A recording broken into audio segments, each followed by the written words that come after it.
تجمل یہ الفاظ کہتے ساتھ ہی آگے بڑھا تھا۔ زرق نے گردن موڑتے اپنے پیچھے کی طرف دیکھا۔ اس کی شرٹ پر اس لڑکی کی گرفت سخت تر ہوتی جا رہی تھی۔ ہاتھ لگانے کی جرت بھی مت کرنا، دور رہو، یہ میری عورت ہے، خبردار جو اسے چھوا بھی تو۔ زرق کی گرجدار آواز پر سامنے کھڑے تجمل نے ماتھے پر بل ڈالتے اسے گھورا تھا۔ نظریں اس کے چہرے سے ہوتے شانے سے بہتے خون پر ٹھہری۔ اگلے ہی لمحے وہ بندوق زرق خان کے سر پر تان گیا، جس نے ضبط سے سرخ پڑتے مٹھیاں بھینچ ڈالی۔ اس سے پہلے کہ گولی چلتی، زرق خانزادہ کے آدمی نے چاروں اطراف سے گھیرتے ان پر بندوقیں تان گئے۔ زرق خانزادہ پر بندوق تاننے کی جرت کرنے پر یہ خانزادہ تمہیں اچھی طرح سے سبق سکھاتا، مگر تمہاری اوقات اس قابل نہیں کہ تمہارے منہ لگا جائے۔ جاؤ، جا کر اپنے سردار کو بتا دو کہ اس کی ونی میں آئی لڑکی زرق خانزادہ اپنے ساتھ لے گیا، ہمت ہے تو آ کر اسے لے جائے۔ آنکھوں میں غضبناک چنگاریاں سمیٹے وہ تحمل بھرے انداز میں کہتے، پیچھے کھڑی درخانی کا ہاتھ مضبوطی سے تھام گیا تھا، جس کی آنکھوں سے وحشت سی ٹپک رہی تھی۔ تجمل کی قہر برساتی نگاہوں نے دور تک اس خانزادہ کی گاڑی کا پیچھا کیا تھا، جو ان کی نظروں سے اوجھل ہوتی گئی تھی۔ تمہارا عورت اس قابل نہیں تھا بہرام خان کہ تمہیں ایک لڑکا ہی دے سکے۔ مرتے مرتے بھی تمہارا گود میں ایک بچی ڈال گیا، وہ بدبخت۔ اسی لیے ہم نے تمہارا شادی گلبہار سے کروایا ہے۔ وہ ابھی چھوٹا ہے، اسے تم اپنا حکم کا تابع کرو اور اس سے اپنا وارث، اپنا بیٹا پیدا کرو۔ دی جان کی بھاری تحکم بھری آواز پر بہرام خانزادہ کی سرخ آنکھیں مزید جلن کا شکار ہوئی۔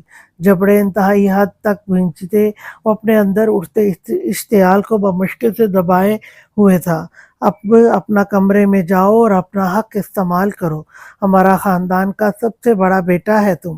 اب ہم جلد از جلد تمہارا وارث دیکھنا چاہتا ہے۔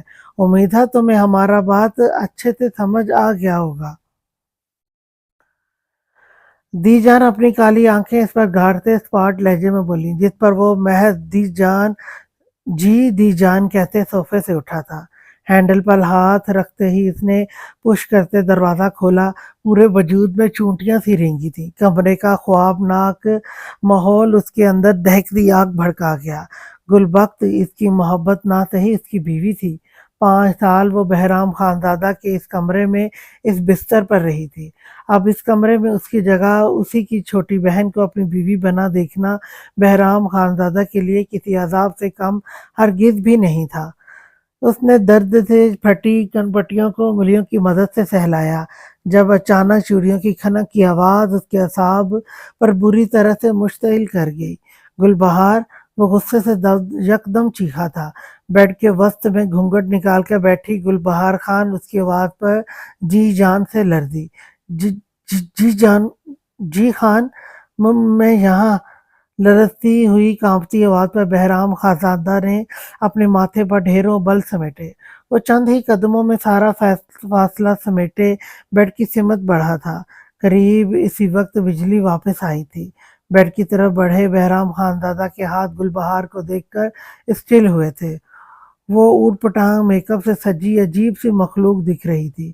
آنکھوں کے اوپر کاجل سے گہری لائنیں کھینچی گئی تھیں، لپسٹک ہونٹوں کے اوپر اور نیچے تک بے ترتیبی سے پھیلی ہوئی تھی۔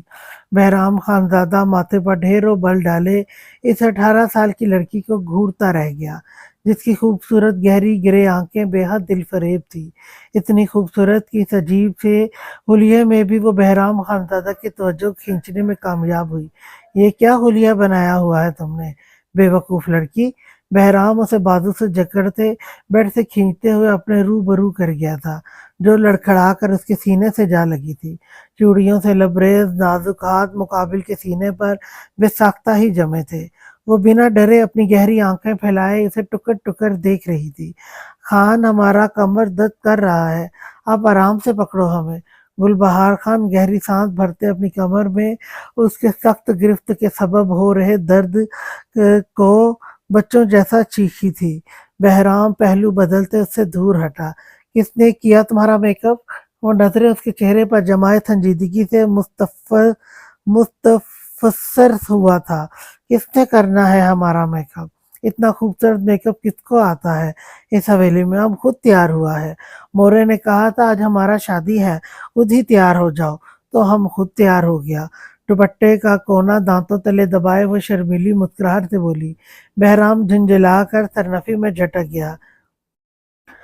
اس کی سوبر سی طبیعت پر گلبہار خاصی ناگوار گزری تھی۔ جاؤ جا کر منہ دھو کر آؤ، وہ ماتھا مسلتے سنجیدگی سے گویا ہوا۔ اس کا موڈ ہر درجہ خراب ہوتا جا رہا تھا۔ یہ لڑکی اس کا کافی وقت ضائع کر چکی تھی، جبکہ وہ اسے اپنے اور اس کے مابین رشتے کی حدود جلد از جلد باور کروانا چاہتا تھا۔ ایسا کیسے ہم منہ دھوئیں؟ دی جان نے ہمیں سختی سے بولا ہے آج ہم منہ نہیں دھوئے گا، بستر پر آپ کے پاس رہے گا۔ اب چلو ہم بستر پر چلتا ہے۔ بہرام خانزادہ کے تنے چہرے کو بنا دیکھے وہ اسے پورے حق سے بازو سے جکڑ چکی تھی۔ Shut up you made girl! وہ اپنا بازو اس کی گرفت سے چھڑاتے اگلے ہی لمحے پوری قوت سے دھاڑا تھا۔ گلبہار اس کی دھاڑ پر لرز کر اس سے دور ہٹی۔ موٹی موٹی آنکھوں میں خوف سا تیرا تھا۔ خبردار جو اب مجھے ٹچ بھی کیا، جاؤ اور جا کر سو جاؤ۔ انگشت شہادت اٹھائے وہ اسے سختی سے وارن کرتے جبڑے غصے سے بھینچ گیا تھا۔ گلبہار خان اپنے لرزتے وجود سمیت اسے گھورتی آنکھیں رگڑ گئی۔ دی جان سے کہا تھا ام نے، آپ غصہ کرے گا ام پر، وہ کہتا ہے کچھ نہیں ہوتا، اب ام صبح ان کو بتائے گا۔ آپ نے ام کو ڈانٹا، بستر پر بھی نہیں سویا۔ گلبہار اپنی سوچ کے مطابق تیز تیز بولی تھی۔ حویلی میں سب سے چھوٹی ہونے کے سبب وہ ابھی تک یہاں ہے، اصول اور ضوابط سے اچھی طرح واقف نہیں تھی۔ وہ نہیں جانتی تھی جہاں مرد عورت کے جواب دینے کو اسی کی حکم عدولی مان لیتا ہے۔ بہرام خانزادہ شدید اشتعال کا شکار ہوا۔ سنو لڑکی، خبردار جو تم نے دی جان کو کچھ بھی کہا، اگر تم نے ایسا کیا تو میں تمہیں جان سے مار ڈالوں گا۔ اب جاؤ اور چپ چاپ جا کر بستر پر سو جاؤ۔ بہرام خانزادہ اپنی بھاری قدم اٹھاتے اس کی طرف بڑھا تھا، جو اس کے چہرے کے حد درجہ خطرناک تاثرات سے ڈر کر فوراً سے بستر پر بھاگی۔ بہرام نے گہری سانس بھرتے اپنی آنکھیں میچی تھی۔ گل بہار خان کو ڈیل کرنا یقیناً اس کے لیے سب سے مشکل ٹاسک بننے والا تھا۔ وہ جھنجھلا کر سگریٹ لبوں سے لگاتے کمرے سے نکلنے لگا جب پری کے رونے کی آواز اس کے کانوں میں گونجی۔ بہرام گہری سانس بھرتے کوٹ کی طرف بڑھا۔ پری کو اٹھائے وہ بنا ایک لمحے کی تاخیر کیے کمرے سے نکلتا چلا گیا تھا۔ اضطراب میں پھیلے اندھیرے پر ایک گہری نگاہ ڈالے وہ دبے قدموں اندر داخل ہوا۔ وہ سیدھا در و دیوار پر ایک گہری نگاہ ڈالتے اس نے لکڑی کی چارپائی کی طرف ٹارچ کی روشنی کی، جس کے سبب سامنے لیٹے وجود کا چاند سا چہرہ پوری آب و تاب سے چمک اٹھا تھا۔ دیدار درید خان نے اپنی مونچھوں کو تاؤ دیے پشاوری چپل میں مقید پاؤں آگے کی سمت بڑھا ڈالے۔ سامنے لیٹے وجود کی خوبصورتی سے کافی مہینوں سے گھائل کیے ہوئے تھی اور آج اسے موقع ملا تھا۔ وہ اس خوبصورتی کو بہت اچھے سے خراج بخشنے والا تھا۔ قمیض کے اوپری بٹن کھولتے اس نے جلتی ہوئی ٹارچ الٹا کر فرش پر رکھی، جس کے سبب کمرے میں ہلکی مدھم سی روشنی بکھرتی چلی گئی۔ وہ دبے قدموں چارپائی تک پہنچا، نرمی سے اس نازک وجود پر موجود چادر اتارتے نیچے پھینک گیا۔ کندن سراپے پر گہری نظر ڈالتے وہ للچائی غلاظت بھری نظروں سے اس پری وش کو دیکھتے سینہ بری طرح سے مسل گیا تھا، جس نے اس کے انگ انگ میں آگ کے بھانبٹ جلا دیے تھے۔ اس کا ہاتھ دیدم کے گلابی گال سے ہوتے اس کے لبوں پر ٹھہرا تھا۔ گلابی پنکھڑیوں کی نازکی اس نے اس کے اندر جلتا تندور سا بھڑکایا تھا۔ وہ اچانک نشے میں مست اس پر جھکا تھا۔ اس سے پہلے کہ وہ اسے چھوتا دیدم کی گہری نیلی آنکھیں ایک دم سے کھلی۔ وہ وحشت میں گھری خود پر جھکے گھٹیا شخص کو دیکھتے مچھلی کی مانت تڑپی تھی۔ چھوڑو مجھے، اس کی آواز میں نمی تیرنے لگی۔ اس کی مزاحمت جس طرح شدت بھری تھی، درید خان اپنے چہرے پر اس کے ناخنوں سے پڑتی خراشوں پر ہرا کر اس پر برس پڑا۔ الٹے ہاتھ کا تھپڑ اس کے گال پر رسید کرتے اس کے بال مٹھی میں جکڑتے اس کا سر چارپائی سے لگا گیا۔ خبردار جو آواز بھی کی تو، وگرنہ ذرا بھی رحم نہیں کھاؤں گا میں تجھ پر۔ وہ جھک کر اس کے کان میں زہریلے لہجے میں غرایا۔ اس کی گردن پر لپٹے دوپٹے کو پوری قوت سے کھینچتے وہ اس کی گردن زخمی کر گیا۔ دیدم نے ڈبڈبائی آنکھوں سے آسمان کی طرف دیکھا۔ سوائے عزت کے اس کے پاس کچھ نہیں تھا۔ وہ پوری حویلی میں سب رشتوں کے ہوتے ہوئے بھی اکیلی بے سہارا تھی۔ یا اللہ! دو آنسو اس کی حسین آنکھوں سے بہہ نکلے۔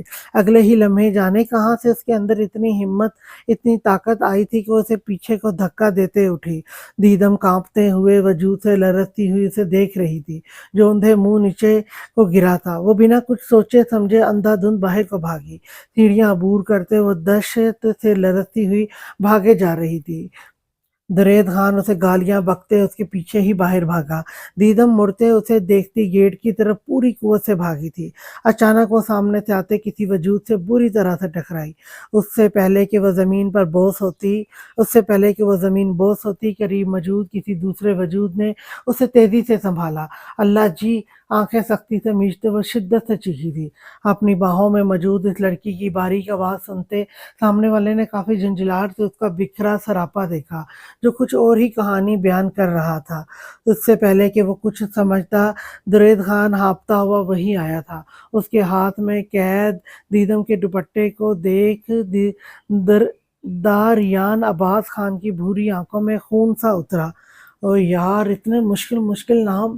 درید، دیدم اور کیا داریان! ایک بار زبان پہ چڑھانے کے لیے نا ان کی ریہرسل کرنی پڑے گی، بار بار ان ناموں کو بولنا پڑے گا۔ مجھے تو یہ نام بڑے مشکل لگ رہے ہیں پڑھنے میں۔ بہرحال چلیں آگے دیکھتے ہیں کیا ہوا۔ بخت یہاں آؤ! دی جان کی بھاری آواز پر باورچی خانے کی سمت بڑھتے اس کے قدم بے ساختہ ہی تھمے تھے۔ وہ ایک نگاہ دی جان اور باقی سب پر ڈالتے ان کی سمت بڑھی۔ دی جان! سر جھکائے وہ اپنی سرخ ڈوروں سے لبریز آنکھیں جھکا کر مستفسر ہوئی تھی۔ کون مر گیا ہے تمہارا جو یوں سوگ منا رہی ہو؟ دونوں ہاتھوں کی مٹھیاں بھینجے وہ سرد لہجے میں بولی۔ دسترخوان پر ماحول اچانک سے تناؤ اختیار کر گیا۔ ہر کوئی سنجیدگی سے بختیور خان کو دیکھ رہا تھا، جس کا احتجاج کسی طور بھی قابل قبول نہیں کیا گیا تھا۔ دی جان! مجھے شادی نہیں کرنی، پلیز مجھے پڑھ لینے دیں۔ خاموش بے حیا لڑکی! دی جان غصے سے گھرا کر کہتی دسترخوان سے اٹھی۔ ان کے لہجے کے سرد پن پر بخت نے تھوک نگلتے اپنی مورے کو دیکھا، جو اسے کھا جانے والی نگاہوں سے گھور رہی تھی۔ شہد رنگ آنکھیں بے ساختہ ہی بھیگی تھی۔ تمہارا شادی کل ہی ہوگا اور ہمارا پوتے زیغم خان سے ہی ہوگا۔ اگر اب تم نے زبان لڑایا یا پھر کسی بھی مہمان کے سامنے اپنا رونی شکل دکھایا تو ہم تمہارا زبان کاٹ کر کتے کو ڈال دے گا۔ انگشت شہادت اٹھائے وہ سرخ لہو رنگ آنکھوں سے اسے گھورتے ایک ایک لفظ چبا چبا کر بولی تھی۔ ہر فرد ان کی فیصلے پر خاموشی سے نظریں تک جھکا گیا تھا۔ اچانک انہوں نے باورچی خانے سے نکلتی دیدم کو دیکھ کر اسے ہاتھ کے اشارے سے روکا۔ اے لڑکی! خبردار جو ہمارے دسترخوان کو اپنا گندے ہاتھوں سے میلا کیا تو چلو دفع ہو جاؤ یہاں سے۔ ہاتھ میں گرم پراٹھوں کا تھال پکڑے وہ سہمی نگاہوں سے انہیں دیکھتے اگلے ہی لمحے اندر کی طرف بھاگی۔ داریان عباس خان جو فریش ہو کر نیچے اترا ہی تھا، اس نے حیرت سے اس منظر کو دیکھا۔ 20 سال کے بعد وہ پاکستان لوٹا تھا۔ وہ نہیں جانتا تھا اس کی دی جان اتنی سخت کیوں تھی، مگر دیدم کو دیکھ کر اسے کل رات کا واقعہ شدت سے یاد آیا۔ نظریں دسترخوان پر بیٹھے درید خان پر گئی تھی، جو دیدم کی پشت کو گہری نظروں سے دیکھ رہا تھا۔ السلام علیکم دی جان! سر جھٹکتے وہ سیڑھیاں عبور کرتے انہیں سلام کرتا ان کی سمت بڑھا، جو اچانک چہرے پر ڈھیروں مسکراہٹ سجائے اس کا سر چوم گئی۔ وعلیکم السلام میری جان! اٹھ گئے تم؟ داریان عباس خان ان کا لاڈلا پوتا تھا، جس کی واپسی کے لیے انہوں نے نہ جانے کتنی ہی منتیں مرادیں مانگی تھیں۔ آج ان کی دعا پوری ہوئی تھی۔ وہ بھلا کر کیوں کر خوش نہ ہوتی؟ جی اٹھ گیا، بس نیند اچھے سے نہیں آئی، شاید ماحول کی تبدیلی کی وجہ سے، وہ مسکرا کر کہتے ان کے ساتھ ہی دسترخوان کی سمت بڑھا تھا۔ بہرام خانزادہ کے سوا وہاں موجود ہر نفوس کے چہرے پر تناؤ سا بھرا تھا۔ داریان عباس خان کی واپسی مطلب جائیداد میں بٹوارا، اور یقیناً حویلی میں دی جان اسی کو اگلا سردار منتخب کرنے والی تھی، جس کے سبب کسی کا موڈ سخت خراب تھا۔ آؤ داریان خان، کھانا کھاؤ۔ بہرام خانزادہ اس سے گلے ملتے اس کے پاس بیٹھا۔